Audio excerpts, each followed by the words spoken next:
Hello everyone, welcome to the study with Mayank. मैं हूं आपका मयंक। हम लोगों की यहां पर क्लास 8 की एनसीईआरटी हिस्ट्री की सीरीज चल रही है। आज आपका इसी क्रम में अध्याय 9वां है। यहां पर हम लोग महिलाएं, जाति एवं सुधार अध्याय को पढ़ेंगे। तो चलिए स्टार्ट करते हैं आज का वीडियो। देखते हैं मैं क्या क्या डिस्कस करना है। यहां पर आज के अध्याय में हम लोग आज से 200 साल पहले भारत में महिलाओं की स्थिति के बारे में, या फिर आज से 200 साल पहले हमारे यहाँ जो दलित समाज है उसकी स्थिति के बारे में क्या क्या चीज़ें हो रही थी, वो सब चीज़ें हम यहाँ पर पढ़ेंगे। देखिए, जैसा कि आप लोग जानते हैं, आज वर्तमान समय में हमारे यहाँ महिलाओं को वोट डालने का अधिकार है, अपना पति स्वयं चुनने का अधिकार है, या अपनी मर्जी से जीवन जीने का अधिकार है। क्या आज से 200 साल पहले ये सब संभव था? यकीनन नहीं था। 200 साल पहले ज़्यादातर बच्चों की शादी बहुत ही कम उम्र में कर दी जाती थी। यानी अगर आप लोग आज से 100 साल पहले या 200 साल पहले के लोगों का इतिहास उठाकर देखेंगे तो आप ये पाएंगे कि अधिकांश लोगों की शादी बचपन में ही हो जाती थी। यानी बाल विवाह का चलन था। हिंदू और मुसलमान दोनों धर्मों के पुरुष एक से ज्यादा पत्नियां रख सकते थे। न केवल मुसलमान बल्कि हिंदू भी एक से ज्यादा पत्नियां उस समय रखते थे। देश के कुछ भागों में पति की मृत्यु पर स्वेच्छा से या फिर जबरदस्ती मार दी गई महिलाओं को सती कहकर महिमामंडित किया जाता था। यानी जब किसी स्त्री का पति मर जाता था तो उससे अपेक्षा की जाती थी कि वह स्त्री भी अपने पति की चिता के साथ अपने प्राणों की आहुति देगी। कहीं कहीं पर महिलाएं जो स्वयं राजी हो जाती थी, और जहां पर महिलाएं स्वयं राजी नहीं होती थी वहां पर लोग उनको जोर जबरदस्ती से पति की चिता के साथ जला देते थे। तो ऐसी महिलाओं को सती कहकर महिमामंडित करते थे। हालांकि उस समय के जो लोग हैं वो सती शब्द का अर्थ सदाचारी महिला के संदर्भ में लगाते थे। उनका मानना यह था कि जो महिला अपने पति की चिता के साथ अपने प्राणों की आहुति देती है तो वो सदाचारी महिला है, वो अपने पति की आज्ञा का पालन करती है। देश के बहुत सारे भागों में लोगों का विश्वास था कि अगर औरत पढ़ी लिखी होगी तो वह जल्दी विधवा हो जाएगी। देखिए, उस समय स्कूली शिक्षा वगैरह का प्रयास किया जा रहा था, महिलाओं को विद्यालय भेजने का प्रयास किया जा रहा था। तो कुछ कुछ लोगों के अंदर ये धारणा बैठी हुई थी कि अगर लड़की घर से बाहर निकलेगी तो समाज के माहौल को देखकर बिगड़ जाएगी, घर का कामकाज नहीं करेगी। इसके अलावा कुछ लोगों के अंदर ये धारणा बैठ गई थी कि अगर लड़की पढ़ लिख जाएगी तो जल्दी विधवा हो जाएगी। तो इसी वजह से कई माँ बाप जो है अपनी बेटियों को स्कूल भेजने के लिए तैयार नहीं थे। अब देखिए, उस समय भी जाति व्यवस्था का बोलबाला था। सबसे ऊपरी पायदान पर ब्राह्मण आते थे, फिर क्षत्रिय जातियां आती थी, उसके बाद फिर वैश्य जातियां कही जाने वाली जातियां आती थी, और उसके बाद शूद्र आते थे। शूद्रों के सबसे नीचे जो है अछूत मानी जाने वाली जो जातियां हैं वो उस समय आती थी। तो समाज में श्रेणी क्रम के सबसे निचले पायदान पर गांव शहरों की सफाई करने वाली जातियां थी, और इन जातियों को अछूत माना जाता था। यानी ऊंची जातियों के लोग इन जातियों के लोगों को अछूत मानते थे, और ऐसा मानते थे कि इनके स्पर्श मात्र से या इनकी छाया पड़ने से वो लोग अपवित्र हो जाएंगे। इसी वजह से ऊंची जातियों के लोग इनसे दूरी बनाकर रखते थे। अब देखिए, आगे यहां पर कुछ ऐसे भी लोग हुए हैं जिन्होंने परिवर्तन की दिशा में कदम उठाए हैं। तो इसी में सबसे पहले नाम आता है राजा राममोहन राय का। राजा राममोहन राय ने कलकत्ता में ब्रह्म सभा की स्थापना की थी। 1828 में ब्रह्म सभा की स्थापना की थी, जो कि एक सुधारवादी संगठन था, जिसे बाद में ब्रह्म समाज के नाम से जाना गया है। राजा राममोहन राय जो है देश में पश्चिमी शिक्षा का प्रसार करने और महिलाओं के लिए ज्यादा स्वतंत्रता और समानता के पक्षधर थे। यानी इनका मानना यह था कि महिलाएं जो है, महिलाओं में भी कैपेबिलिटी है, महिलाएं भी बहुत कुछ कर सकती हैं। सदियों से महिलाओं को दबाकर रखा गया है, इसी वजह से लोग कहते हैं कि महिलाएं कमजोर हैं, जबकि महिलाएं कमजोर नहीं है। अगर उनको अवसर दिए जाएंगे तो वो भी पुरुषों से कंधा मिलाकर चल सकती हैं। राममोहन राय ने विधवा औरतों को सती प्रथा से बचाने की इन्होंने मुहिम छेड़ी है। राममोहन राय संस्कृत, फारसी और अन्य कई भारतीय और यूरोपीय भाषाओं के अच्छे ज्ञाता थे। देखिए, राममोहन राय ने अपने लेखन के जरिए सिद्ध करने का प्रयास किया है कि प्राचीन ग्रंथों में भी विधवाओं को जलाने की कहीं भी अनुमति नहीं थी। तो इस आधार पर, इनके प्रयासों के आधार पर अंग्रेज सरकार ने 1829 में सती प्रथा पर पाबंदी लगाने के लिए कानून पारित कर दिया था। अब देखिए, हमने ब्रह्म सभा की बात की है। ब्रह्म सभा बाद में ब्रह्मो समाज बन गया है। ब्रह्म सभा की स्थापना 1828 में हुई थी, जबकि ये बाद में कन्वर्ट जो है 1830 में ब्रह्म समाज में हुआ है। और ये ब्रह्म समाज जो है, ये संस्था जो सभी प्रकार की मूर्ति पूजा और ये बलि प्रथा के विरुद्ध थी। बलि का मतलब जानते होंगे, जानवरों की बलि है, मानव की बलि है, तो इन सब के विरुद्ध थी। इसके अनुयायी उपनिषदों में विश्वास रखते थे। इसके सदस्यों को अन्य धार्मिक प्रथाओं या परंपराओं की आलोचना करने का अधिकार नहीं था। केशव चंद्र सेन जो है ब्रह्म समाज के मुख्य नेताओं में से एक थे। यहां पर केशव चंद्र सेन का चित्र लगाया गया है, आप देख पा रहे हैं। ऐसे ही एक परिवर्तनकारी व्यक्ति और थे जिनका नाम था ईश्वर चंद्र विद्यासागर। तो इन्होंने भी जो है विधवा विवाह के पक्ष में प्राचीन ग्रंथों का हवाला दिया है। इन्हीं के प्रयासों से 1856 में अंग्रेज सरकार ने विधवा विवाह के पक्ष में कानून पारित कर दिया। यानी अब विधवाएं जो हैं अपनी मर्जी से दूसरा विवाह कर सकती थी। हालांकि उस समय विधवा विवाह का जो रेशियो था बहुत कम था, बहुत ही कम महिलाएं ऐसा कर पाती थी। जैसा कि आप समझ पाते हैं कि आज के समय में भी इतना सारे कानून बनने के होने के बावजूद भी लड़कियां अपनी मर्जी से शादी नहीं कर पाती हैं, पेरेंट्स की मर्जी से शादी करनी पड़ती है। तो आज से 200 साल पहले का जो समाज था उसमें बेशक कानून आ गया हो, फिर भी 1 या 2 महिलाएं ही उस समय विधवा विवाह कर पाती थी। देखिए, ऐसे ही कुछ प्रयास दक्षिण भारत में भी किए गए थे। तो नोट के रूप में बताया गया है कि मद्रास प्रेसिडेंसी के तेलुगु भाषी इलाकों में वीरेशलिंगम पंतलु ने विधवा विवाह के समर्थन में एक संगठन बनाया था। बंबई में युवा बुद्धिजीवियों और सुधारकों ने, और उत्तर में आर्य समाज, जिसकी स्थापना 1875 में दयानंद सरस्वती ने की थी, तो उत्तर में आर्य समाज की स्थापना करने वाले स्वामी दयानंद सरस्वती ने भी विधवा विवाह का समर्थन किया है। अब महिला शिक्षा की बात करते हैं। देखिए, जैसे जैसे लोगों में चेतना का विकास होता गया, जैसे जैसे लोगों के अंदर ये भावना आती गई कि शिक्षा बहुत जरूरी है, न केवल हमें अपने आप को जागरूक करने के लिए बल्कि अपने अधिकारों की मांग के लिए भी शिक्षा बहुत जरूरी है।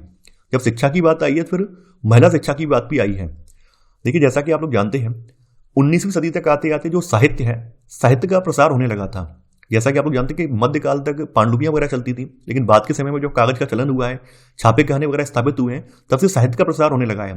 तो जो भी लोग पढ़े लिखे थे, उनकी संख्या तो बहुत कम थी, लेकिन जो भी लोग पढ़े लिखे थे वो नए नए साहित्य से अवगत हो रहे थे, नए विचारों से अवगत हो रहे थे। उन विचारों के माध्यम से उनके अंदर चेतना आ रही थी और उन्हें भी लग रहा था कि समाज में परिवर्तन आने चाहिए। तो कई ऐसे प्रगतिवादी लोग थे जो ये डिमांड कर रहे थे कि महिलाओं की शिक्षा के लिए प्रयास किए जाएं। तो कलकत्ता में ईश्वरचंद विद्यासागर और बंबई में बहुत सारे अन्य सुधारकों ने लड़कियों के लिए स्कूल खोले हैं। 19वीं सदी के आखिरी हिस्से में आर्य समाज द्वारा पंजाब में और ज्योतिबा फुले द्वारा महाराष्ट्र में लड़कियों के लिए स्कूल खोले गए हैं।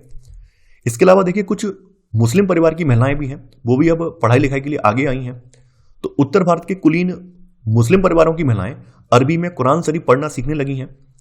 देखिए, उस समय क्या था, उस समय जो संपन्न या संभ्रांत परिवार थे, तो उन परिवारों ने अपनी स्त्रियों को पढ़ाने के लिए घर पर ही शिक्षक रखे थे, ताकि स्त्रियां बाहर ना जाए, घर पर ही रहकर शिक्षा करें। इस तरह के प्रयास भी किए गए हैं, खास करके मुस्लिमों में भी हुए हैं, और जो संपन्न हिंदू हैं वहां पर भी ये प्रयास ऐसे देखे गए हैं। मुमताज अली जैसे कुछ सुधारकों ने, मुमताज अली महिला हैं, इन्होंने कुरान शरीफ की आयतों का हवाला देकर यह कहा है कि महिलाओं को भी शिक्षा का अधिकार मिलना चाहिए, यानी इन्होंने महिलाओं की शिक्षा की पैरवी की है। अब जैसा कि हमने आपको बताया था कि 19वीं सदी तक आते आते जो साहित्य है, साहित्य का चलन हो पड़ा था। बड़ी मात्रा में लोग अपने अपने विचारों को लिखकर प्रेषित करने लगे थे, और जो लोग पढ़े लिखे थे उन विचारों से प्रभावित होने लगे थे। तो महिलाओं के बारे में 19वीं सदी के अंत तक महिलाएं लिखने लगी हैं, महिलाओं की परिस्थिति के बारे में, उनके सुधार के बारे में महिलाएं लिखने लगी हैं। तो महिलाएं जब लिखने लगी हैं तो उन्होंने महिलाओं के लिए प्रयास भी किए हैं। 20वीं सदी की शुरुआत में भोपाल की बेगमों ने अलीगढ़ में लड़कियों के लिए एक प्राथमिक स्कूल खोला है। बेगम रुकैया सखावत हुसैन, इन्होंने कलकत्ता और पटना में मुस्लिम लड़कियों के लिए स्कूल खोले हैं। देखिए, बेगम रुकैया सखावत हुसैन जो हैं, ये रूढ़िवादी विचारों की कटु आलोचक थी, और इनका मानना था कि प्रत्येक धर्म के धार्मिक नेताओं ने औरतों को निचले दर्जे में रखा है। यानी ऐसा ही मानती थी कि औरतें निचली दर्जे में नहीं है, बल्कि जो धार्मिक नेता है, धार्मिक नेताओं ने धार्मिक ग्रंथों का हवाला देकर औरतों को नीचा बनाया है। ऐसा है नहीं, बिल्कुल। 1880 के दशक तक आते आते भारतीय महिलाएं जो है विश्वविद्यालयों में प्रवेश करने लगी थी। इनमें से कुछ चिकित्सक और कुछ शिक्षिका भी बन गई थी। अब जैसे एक महिला का यहाँ पर एग्जाम्पल दिया गया है, जैसा कि मैंने आपको बताया था, कुछ संपन्न परिवारों की महिलाओं ने घर में ही पढ़ाई की थी। तो पूना में घर पर ही रहकर शिक्षा प्राप्त करने वाली ताराबाई सिंधे ने स्त्री पुरुष तुलना नाम से एक किताब प्रकाशित की, जहां पर स्त्री और पुरुषों की तुलना की गई थी। इसी में एक नाम और आ जाता है, ये है पंडिता रमाबाई, जो कि आप यहां पर इमेज में देख पा रहे हैं। तो संस्कृत की महान विद्वान पंडिता रमाबाई का मानना था कि हिंदू धर्म जो है महिलाओं का दमन करता है। इन्होंने ऊंची जातियों की हिंदू महिलाओं की दुर्दशा पर एक किताब भी लिखी थी। देखिए, उस समय अगर हम समाज की बात करें तो ऊंची जात की जो महिलाएं थी उनकी भी स्थिति बहुत ज्यादा अच्छी नहीं थी। उन्हें भी अपने पति के आगे दबकर रहना पड़ता था, परिवार के आगे दबके रहना पड़ता था। तो पंडिता रमाबाई वो पहली महिलाएं जिन्होंने ऊंची जात की जो महिलाएं हैं उनकी दुर्दशा पर लिखा है। उन्होंने पूना में एक विधवा गृह की स्थापना की है, जहां ससुराल वालों के हाथों अत्याचार झेल रही महिलाओं को पनाह दी जाती थी और उनको कुछ ना कुछ कौशल सिखाया जाता था। इसके अलावा अगर राष्ट्रवादी आंदोलन की बात करें तो कुछ महिलाओं ने 1920 के दशक के बाद विभिन्न प्रकार के राष्ट्रवादी और समाजवादी आंदोलनों में हिस्सा लिया है। अब देखिए, महिलाएं जो है राष्ट्रवादी आंदोलन में हिस्सा लेने लगी थी, समाज सुधार के आंदोलन में हिस्सा लेने लगी थी, तो अब ये डिमांड भी करने लगी थी उन्हें भी समानता का अधिकार मिले। जैसा कि आप लोग जानते हैं कि पहले के समय में महिलाओं को वोट डालने का अधिकार नहीं था और अन्य सारे अधिकार भी नहीं थे। तो 20वीं शताब्दी में जवाहरलाल नेहरू और सुभाष चंद्र बोस जैसे नेताओं ने महिलाओं के लिए और अधिक स्वतंत्रता और समानता की मांग का समर्थन किया और इन्होंने महिलाओं को यह आश्वासन दिया कि जैसे ही हमें आज़ादी मिलेगी, सबसे पहले महिलाओं को पुरुषों के समान वोट डालने का अधिकार मिलेगा, महिलाओं को अपना जीवन जीने का अधिकार मिलेगा, लेकिन जब तक आज़ादी नहीं मिलेगी तब तक उन्हें आंदोलन में सक्रिय रूप से हिस्सा लेना पड़ेगा। ये बात इन्होंने रखी थी। बाल विवाह के विरुद्ध कानून। कई सारे लोग ऐसे थे जो कि बाल विवाह को रोकना चाहते थे, तो उनके प्रयासों से 1929 में बाल विवाह निषेध अधिनियम पारित किया गया था। इस कानून के आधार पर 18 साल से कम उम्र के लड़के और 16 साल से कम उम्र की लड़की की शादी नहीं की जा सकती थी। बाद में यह उम्र बढ़ाकर क्रम से 21 साल और 18 साल कर दी गई, जो कि वर्तमान में भी यही उम्र चल रही है। इसके बाद बात करते हैं जाति और समाज सुधार की। देखिए, हमने महिलाओं की तो बात कर ली है, अब जाति और समाज सुधार की बात करते हैं कि जाति का क्या हाल था, लोग समाज सुधार करने के लिए क्या क्या प्रयास कर रहे थे। तो उस समय के ये जो विद्वान जो आप लोगों ने देखे हैं, प्रगतिवादी विद्वान, जिन्होंने महिला शिक्षा को लेकर, सती प्रथा को लेकर या विधवा पुनर्विवाह को लेकर प्रयास किए हैं, इन्हीं विद्वानों ने जाति और समाज सुधार के लिए भी प्रयास किए हैं। राममोहन राय ने जाति व्यवस्था की आलोचना करने वाले एक पुराने बौद्ध ग्रंथ का अनुवाद किया है, प्रार्थना समाज। इसके संस्थापकों की बात करें तो मार्च 1867 में बंबई में आत्माराम पांडुरंग और महादेव गोविंद रानाडे द्वारा प्रार्थना समाज की स्थापना की गई थी। तो प्रार्थना समाज जो था, ये भक्ति परंपरा का समर्थक था, जिसमें सभी जातियों की आध्यात्मिक समानता पर जोर दिया गया था। जाति उन्मूलन के लिए काम करने के लिए बंबई में 1840 में परमहंस मंडली का गठन किया गया। देखिए, यहाँ पर ध्यान देने वाली बात यह है कि स्टार्टिंग में जो भी जाति और समाज सुधार की संगठन बने हैं, उन सबको बनाने वाले व्यक्ति उच्च जातियों से आते थे। यानी स्टार्टिंग में जो भी संगठन ये क्रिएट किए गए, उन सब में अधिकांश व्यक्ति उच्च जातियों वाले हैं, जो कि समाज में समानता की बात कर रहे हैं। तो यहाँ पर जब भी इन संगठनों की बैठकें वगैरह होती थी, तो यहाँ पर सामूहिक भोज होता था। सामूहिक भोज का मतलब साथ में सब मिलकर खाना खाते थे, और जो दलित जाति के व्यक्ति हैं या फिर निचली जातियों के व्यक्ति हैं, वो खाना पकाते थे ताकि समानता लोगों में आ सके। इस तरह की यहाँ पर बातें आपकी किताब में बताई गई हैं। 19वीं सदी में ईसाई प्रचारक आदिवासी समुदायों और निचली जातियों के बच्चों के लिए स्कूल खोलने लगे थे। बंबई प्रेसिडेंसी की बात की गई है कि बंबई प्रेसिडेंसी में 1829 में भी अछूतों को सरकारी स्कूलों में घुसने नहीं दिया जाता था। हालांकि बाद में अछूतों को स्कूल में प्रवेश की बात की गई है, लेकिन जो अछूत बच्चे हैं उनको क्लासरूम में बैठने नहीं दिया जाता था, क्योंकि क्लासरूम में जो है सबड़ बच्चे बैठते थे। तो अछूत बच्चे जो है गेट के बाहर साइड से अपने जो भी उनका बोरी वगैरह उस पर बैठते थे और बाहर से वो शिक्षा प्राप्त करते थे।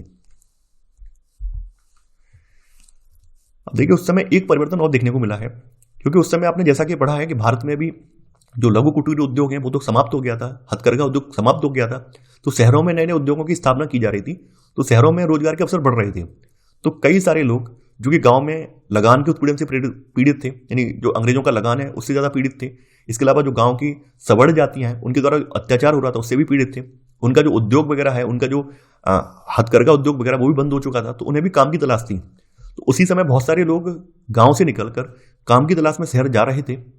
शहर जाने वाले अधिकांश लोगों में निम्न जातियों के लोग भी थे, जिनके लिए शहर जाना सबड़ जमींदारों द्वारा उनके जीवन पर दमनकारी कब्जे और दैनिक अपमान से छूट निकलने का एक मौका था। यानी तमाम जो निम्न जातियों के लोग हैं, उन्होंने शहर को जाने के लिए एक अवसर के रूप में देखा है। इनका ऐसा मानना था कि गांव में रहेंगे तो गांव में हमें जो ऊंची जाति हैं उनके आगे दबकर रहना पड़ेगा, और शहर में जाएंगे, पैसे कमाएंगे तो अपनी पहचान बना पाएंगे, वहां पर अपनी जाति को हम धूमिल कर पाएंगे, जाति का जो प्रभाव है उसको धूमिल कर पाएंगे। जैसे आज भी आपने देखा होगा, गांव में किसी व्यक्ति को नाम से ज्यादा उसकी जाति से पहचाना जाता है। अगर आप किसी व्यक्ति का नाम लें गांव में, और मान लीजिए गांव में अगर 2 या 3 व्यक्ति उस नाम के, तो लोग पूछेंगे किस जाति का व्यक्ति है, किस साइड में रहता है, किस जाति से बिलोंग करता है। तो आज भी गांव का ये बुरा हाल है कि गांव में लोगों को उनकी जो है उनकी प्रतिभा के आधार पर नहीं, उनकी योग्यता के आधार पर नहीं, उनकी जाति के आधार पर पहचाना जाता है। यहाँ पे जैसे आंध्र प्रदेश का मदिगा समुदाय है, जहां पर आपके सामने इमेज में दिखाया गया है। तो आधुनिक आज के आंध्र प्रदेश में मदिगा एक महत्वपूर्ण अछूत जाति रही है। मदिगा जो है पशुओं के शवों को साफ करते थे, चमड़ा तैयार करते थे, और ये चप्पल जूतियां सीने में माहिर थे। अब देखिए, अछूत माना जाने वाला एक समुदाय और महार समुदाय। B.R. Ambedkar, doctor B.R. Ambedkar भी इसी समुदाय से बिलोंग करते थे। तो महार समुदाय के बहुत सारे लोगों को महार रेजिमेंट में नौकरी मिल गई है। गुजरात के दुबला समुदाय के लोग जो हैं सवर्ण जमींदारों के पास मजदूरी करते थे। तो इन सब का विवरण जो आपकी किताब में दिया गया है। हालांकि इन लोगों की स्थिति सुधारने के लिए कई सारे प्रयास किए गए हैं, और ये प्रयास अब जो है गैर ब्राह्मण लोगों के द्वारा किए गए हैं। जैसा कि हमने आपको बताया था कि स्टार्टिंग में अधिकांश समाज सुधार या जाति सुधार का जो प्रयास करने वाले लोग थे वो उच्च जातियों से आते थे, लेकिन बाद के समय में जब लोग शिक्षित होते गए हैं, निम्न जातियों में भी चेतना आई है, निम्न जातियों के कुछ कुछ लोग पढ़ लिख गए हैं, तो वो भी अपनी जाति के सुधार करने की बात करने लगे हैं। तो यहाँ पर ये गैर ब्राह्मण लोग हैं। मध्य भारत में सतनामी आंदोलन की शुरुआत घासीदास ने की, जिन्होंने चमड़े का काम करने वालों को संगठित किया और उनकी सामाजिक स्थिति में सुधार के लिए आंदोलन छेड़ दिया। इसी तरह से पूर्वी बंगाल में हरिदास ठाकुर के मथुआ पंथ ने चांडाल काश्तकारों के बीच काम किया। देखिए, चांडाल वो लोग माने जाते हैं जो कि लाशों को जलाने का काम करते हैं, जो लाश को जलाते वगैरह हैं शमशान घाट में, उनको चांडाल बोला जाता है। तो हरिदास ठाकुर ने मथुआ पंथ स्टार्ट किया था, तो मथुआ पंथ ने चांडाल काश्तकारों के बीच काम किया है। हरिदास ने जाति व्यवस्था को सही ठहराने वाले ब्राह्मणवादी ग्रंथों पर सवाल उठाया है। देखिए, जैसा कि आप लोग जानते हैं, जाति व्यवस्था को सही ठहराने का काम ब्राह्मण जो ग्रंथ हैं वो करते हैं। कई बार आपने देखा होगा कि जो वैदिक ग्रंथ है उनका हवाला देकर ही बताया जाता है कि समाज में हम ऊपरी पायदान पर हैं और आप लोग निचले पायदान पर हैं। तो इन्होंने जो ब्राह्मणवादी ग्रंथ है इन पर सवाल उठाया है। ऐसे ही दक्षिण भारत की बात करें तो आज के केरल के एजाहाबा जाति के श्री नारायण गुरु ने जातिगत भेदभाव का विरोध किया है। आपके सामने यहाँ नारायण गुरु की इमेज लगाई गई है। इनका मानना यह था कि सभी की एक जाति है। इनका एक महत्वपूर्ण कथन था, ओरु जाति ओरु मतम ओरु देवम मनुष्यानु, यानी मानवता की एक जाति है, एक धर्म और एक ही ईश्वर है। ये इनका कथन था। ये काफी ज्यादा इंपॉर्टेंट है, कई बार परीक्षाओं में पूछा गया है, आपको पता होना चाहिए। अब देखिए, कुछ कुछ सुधारक यहां पर आ जाते हैं जो कि गैर ब्राह्मण थे। तो इनमें सबसे पहले नाम आता है ज्योतिराव फुले का। 1827 में जन्मे ज्योतिराव फुले ने ईसाई प्रचारकों द्वारा खोले गए स्कूलों में शिक्षा पाई थी और अपने शिक्षा के दिनों में इन्होंने जो संघर्ष झेला था, इन्होंने जो ऊंच नीच का संघर्ष झेला था, उस संघर्ष से अवगत थे। और जब ये पढ़ लिख गए तो इनके मन में ये विचार था कि कैसे भी करके अपने समाज का उत्थान करेंगे। फुले के द्वारा स्थापित किए गए सत्यशोधक समाज, देखिए सत्यशोधक समाज की स्थापना 1873 में की गई है। तो सत्यशोधक समाज नामक संगठन ने जाति समानता के लिए समर्थन में मुहिम चलाई है, इन जाति समानता के समर्थन में मुहिम चलाई है। देखिए, फुले ने तर्क दिया था कि आर्य जो है, आर्य का मतलब जो लोग ब्राह्मण है, जो कि अपने आप को सर्वश्रेष्ठ बताते हैं, सबसे ऊंचा बताते हैं, तो आर्य जो है यानी ब्राह्मण जो है विदेशी थे, जिन्होंने यहां रह रहे मूल निवासियों को हराकर उन्हें अपना गुलाम बना लिया और उन्हें जो है निचला दर्जा दे दिया। फुले ने दावा किया है कि आर्यों के शासन से पहले यहां पर स्वर्णयुग था, यानी हमारे जो मूल निवासियां हैं, आर्यों के आने से पहले उनका यहां पर स्वर्णयुग था, उनका राज चलता था। तब योद्धा किसान जमीन जोतते थे और मराठा जो है देहात पर न्याय संगत और निष्पक्ष तरीके से शासन करते थे, ऐसा फुले का मानना था। देखिए, ज्योतिराव फुले ने सुझाव दिया है कि शूद्रों, इन श्रमिक जातियां और जो अतिशूद्र हैं, जिन्हें अछूत कहा जाता है, इनको जाति भेदभाव खत्म करने के लिए संगठित होना चाहिए, ऐसा उन्होंने सुझाव दिया है। देखिए, हमारे समाज की सबसे बड़ी विडंबना क्या है? हमारे समाज की सबसे बड़ी विडंबना यह है कि यहाँ पर नीचे से नीचे समझे जाने वाली जाति जो है वो भी अपने से नीचे एक जाति ढूंढ लेती है। सबसे बड़ी विडंबना यह है कि हमारे यहाँ जो भी जाति अपने आप को नीचा मानती है वो भी अपने से नीचे एक जाति ढूंढ लेती है। ये सबसे बड़ी विडंबना हमारे समाज की देखने को मिलती है। तो यहाँ पर ज्योतिराव फुले ने सुझाव दिया कि जो शूद्र हैं और जो अतिशूद्र हैं, यानी जो श्रमिक जातियां हैं या फिर जो अछूत हैं, इन दोनों को जाति भेदभाव समाप्त करके आपस में मिल जाना चाहिए, संगठित हो जाना चाहिए। 1873 में ज्योतिराव फुले ने गुलामगिरी यानी गुलामी नामक एक किताब लिखी है और इन्होंने ये किताब जो है, ये जो किताब इन्होंने लिखी है, ये अमेरिका का गृह युद्ध हुआ था उसके 10 साल बाद ये किताब लिखी थी। तो फुले ने अपनी पुस्तक उन सभी अमेरिकियों को समर्पित की है जिन्होंने गुलामों की मुक्ति दिलाने के लिए संघर्ष किया था। यानी इन्होंने जो है जो गुलामों की तुलना जो है भारत के जो शूद्र या फिर अतिशूद्र जो जातियां उनसे की है, तो उनकी मुक्ति के लिए ये किताब यहाँ पर लिखी है, जो जिसका नाम है गुलामगिरी। 1873 में किताब ये लिखी गई है। इसके अलावा एक और व्यक्ति हैं, ये है हमारे बाबा साहब अम्बेडकर, यानी doctor B R Ambedkar. Doctor Ambedkar का जन्म महार परिवार में हुआ था और इन्होंने भी बचपन से जातीय भेदभाव, पूर्वाग्रह इन सबको देखा था। बचपन में जब ये स्कूल जाया करते थे तो इनके साथ भी वही सब चीजें होती थी। इनको क्लासरूम में बैठने नहीं दिया जाता था। ये क्लासरूम के बाहर, गेट के बाहर बैठकर पढ़ाई करते थे। यहाँ तक कि इन्हें जो स्कूल की जो पानी वाला जो घड़ा है उससे भी पानी नहीं पीने दिया जाता था। इन्हें कोई कर्मचारी वगैरह यानी जो चपरासी वगैरह होता है वो दूर से इनके हाथ में पानी डालता था, तब ये पानी पीते थे। और जिस किसी दिन वो चपरासी नहीं आता था तो उस दिन इन्हें प्यासा रहना पड़ता था। काफी ज्यादा इन्होंने संघर्ष किया था। स्कूली पढ़ाई पूरी करने के बाद उन्हें उच्च अध्ययन के लिए अमेरिका जाने हेतु फेलोशिप मिल गई थी। 1919 में ये भारत लौटे हैं। 1919 में भारत लौटने पर उन्होंने समकालीन समाज में उच्च जाति सत्ता संरचना पर काफी ज्यादा लिखा है। सन 1927 में डॉक्टर अंबेडकर ने मंदिर प्रवेश आंदोलन शुरू किया है, जिसमें महार जाति के लोगों ने बड़ी संख्या में बढ़ चढ़कर हिस्सा लिया है। हालांकि ये आंदोलन सफल नहीं हुआ है। 1927 से लेकर 1935 के बीच डॉक्टर अंबेडकर ने मंदिरों में प्रवेश के लिए 3 आंदोलन चलाए थे। तीनों ही आंदोलन सफल नहीं हुए हैं। वह पूरे देश को दिखाना चाहते थे कि समाज में जाति पूर्वाग्रहों की जकड़ कितनी मजबूत है। देखिए, मंदिर जो प्रवेश आंदोलन है या फिर जो तालाब से पानी पीने का आंदोलन है, ऐसा माना जाता था कि जो दलित जाति के व्यक्ति हैं, जो अछूत कही जाने वाली जातियों के व्यक्ति हैं, वो सामाजिक तालाब, सामाजिक कुओं का प्रयोग नहीं कर सकते हैं। तो डॉक्टर बी आर अम्बेडकर ने तर्क दिया है, जब कुत्ता पानी पी सकता है उस तालाब से, तो दलित पानी क्यों नहीं पी सकता है? क्या दलित में इतनी ज्यादा खराबी है? तो इस तरह के प्रयास इन्होंने किए हैं ताकि इनके समाज का उत्थान हो सके। ऐसे ही एक व्यक्ति और हैं, ये दक्षिण भारत में हुए, इनका नाम है ईवी रामास्वामी नायकर। इन्हें पेरियार के नाम से भी जाना जाता है। तो ईवी रामास्वामी नायकर या पेरियार के नाम से प्रसिद्ध ईवी रामास्वामी नायकर एक मध्यवर्गीय परिवार में पले बड़े थे। अपने प्रारंभिक जीवन में एक सन्यासी थे। इन्होंने संस्कृत शास्त्रों का गंभीरता से अध्ययन किया था। बाद के समय में कांग्रेस के सदस्य बने हैं। तो कांग्रेस के सदस्य जब बने हैं तो वहां पर कांग्रेस में एक दावत का आयोजन किया गया है। उस दावत में इन्होंने देखा है कि जो उच्च जातियों के व्यक्ति हैं उनके खाने का इंतजाम अलग किया गया है, जबकि जो निचली जातियां या फिर अछूत कही जाने वाली जो जातियां हैं उनके खाने का इंतजाम अलग है। तो इस भेदभाव से बहुत ज्यादा पीड़ित हुए, बहुत ज्यादा इन्हें बहुत आघात लगा कि हम तो समझ रहे हैं कांग्रेस बहुत अच्छी पार्टी है, सबको साथ में लेकर चलने वाली पार्टी है, लेकिन यहाँ भी जाति बात है, उच्च जातियों के अलग इंतजाम किया गया है और निचली कही जाने वाली जातियां उनके खाने का अलग इंतजाम है। लेकिन पार्टी में जातिगत भेदभाव होने की वजह से इन्होंने कांग्रेस पार्टी को छोड़ दिया है। इनका कहना था कि मूल तमिल और द्रविड़ संस्कृत के असली भाग अछूत ही हैं। यानी इनका मानना यह था कि साउथ की जो तमिल और द्रविड़ संस्कृत है उसके असली भाग अछूत यानी कि मूल निवासी ही हैं, जिन्हें ब्राह्मणों ने अपने अधीन कर लिया है। यानी कुछ कुछ विचार इनके ठीक वही विचार हैं जो कि ज्योतिराव फुले के विचार हैं। पेरियार जो है हिंदू वेद पुराणों के कट्टर आलोचक थे। खासतौर से मनु द्वारा रचित संहिता, भगवत गीता और रामायण के वे कटु आलोचक थे। इनका मानना यह था कि इन ग्रंथों ने समाज में जो बड़ व्यवस्था व्याप्त है, समाज में जो जाति व्यवस्था व्याप्त है, इनको कठोर बनाने में इन ग्रंथों ने ही मदद की है। इन ग्रंथों की सहायता से ब्राह्मण अपने आप को सर्वश्रेष्ठ बता पाते हैं, ऐसा इनका मानना था। इसी वजह से इन्होंने जो है इन हिंदू वेद पुराणों का और खास करके जो मनु द्वारा रचित संहिता है, मनुस्मृति है, भगवत गीता और रामायण का इन्होंने बहुत ज्यादा आलोचना की है। कुछ कुछ और लोग भी हैं जिन्होंने भी भारतीय समाज को सुधारने के लिए प्रयास किए हैं। तो इसमें नाम आ जाता है डिरोजियो और इनका यंग बंगाल मूवमेंट। 1820 के दशक में Henry Louis Vivian Derozio Hindu college Calcutta में ये अध्यापक थे। इनके द्वारा शुरू की गई यंग बंगाल मूवमेंट में उनके विद्यार्थियों ने परंपराओं और रीति रिवाजों पर उंगली उठाई है। यानी इन्होंने बंगाल में जो है यंग बंगाल मूवमेंट स्टार्ट की है।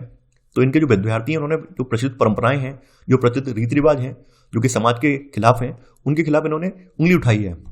इन्होंने महिलाओं की शिक्षा के लिए भी मांग की है और सोच व व्यक्ति स्वतंत्रता के लिए अभियान चलाया। यानी महिलाओं की शिक्षा के लिए, उनकी सोच, उनकी अव्यक्ति स्वतंत्रता के लिए इन्होंने अभियान भी छेड़ा है।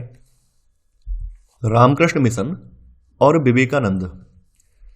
स्वामी विवेकानंद के गुरु रामकृष्ण के नाम पर इस मिशन की स्थापना मई 1897 में की गई थी। रामकृष्ण मिशन समाज सेवा और निस्वार्थ श्रम के जरिए मुक्ति के लक्ष्य पर जोर देता था। देखिए, स्वामी विवेकानंद का जन्म 1863 में और इनकी मृत्यु जो है 1902 में हुई है। इनका मूल नाम यानी बचपन का नाम जो था नरेंद्रनाथ दत्त था। विवेकानंद ने 1893 में शिकागो में विश्व धर्म संसद में हिस्सा लिया था। स्वामी विवेकानंद आधुनिक समय के पहले भारतीय थे जिन्होंने विश्वव्यापी स्तर पर वेदांत दर्शन के आध्यात्मिक गौरव को पुनर्स्थापित किया। लेकिन यहां पर ध्यान देने वाली बात यह है कि इनका जो उद्देश्य है केवल धर्म की व्याख्या नहीं करना था, बल्कि धर्म में सुधार करना था। भारत के लोगों को उन्होंने रसोई घर के धर्म की संकीर्ण चार दीवारी से बाहर निकलने और राष्ट्र की सेवा के लिए एकजुट होने का आह्वान भी किया है।